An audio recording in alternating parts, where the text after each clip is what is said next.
नमस्ते प्रणाम। तो कल से नवरात्र शुरू हो रहा बा,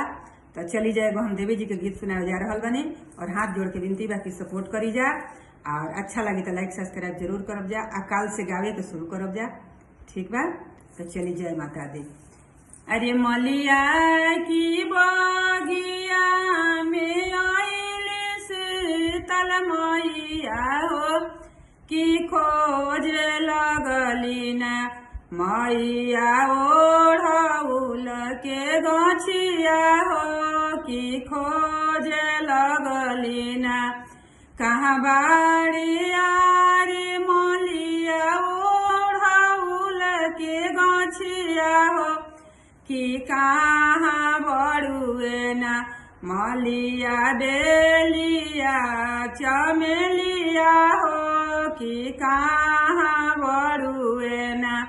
हाथ जोड़ी बोले ला मलिया के पुतवा हो कि बगिया बड़ुए ना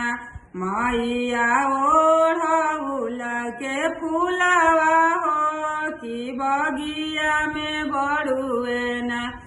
मली मैया बेलिया चमेलिया हो कि ओही जे बड़ुए ना ओढ़ौल के फूलवा मलिया हारवा बनई है हो कि बिचरे ठैया ना लई है बेलिया चमेलिया हो कि बिचरे ठैया ना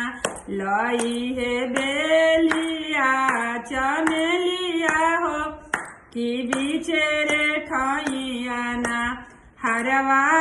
पहिरी मलिया घूमबो नगरिया हो सेवा कावा हमरो ना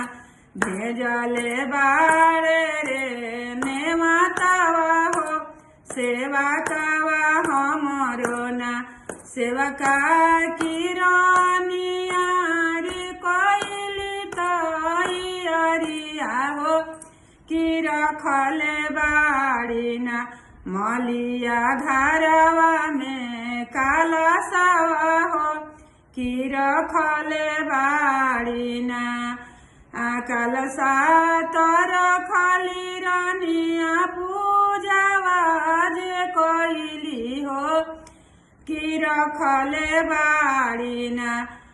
मलिया हमारा लागी भोगावा हो कि रखले बाड़ी ना हाथ जोड़ी बोले सेवा का किरनिया हो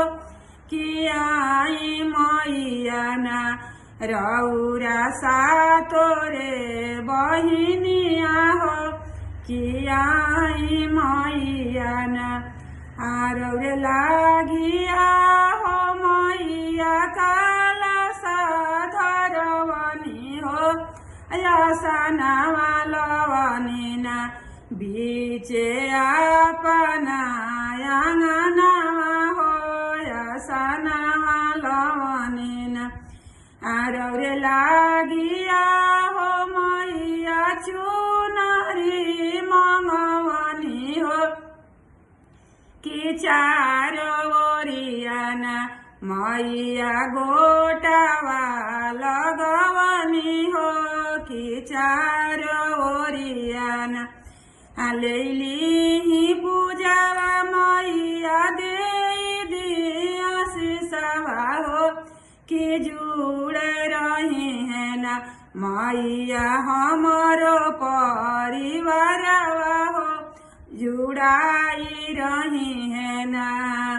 जुगे जुगे बाढ़ो रानिया गोदावा के तोहरो सिंदूरवा हो कि अमर होई है ना रानिया गोदिया के बालकवा हो कि अमर होई है ना। जय हो माता दी। एक पे जरूर सुनब जा, बताई जा कि कैसन लागल।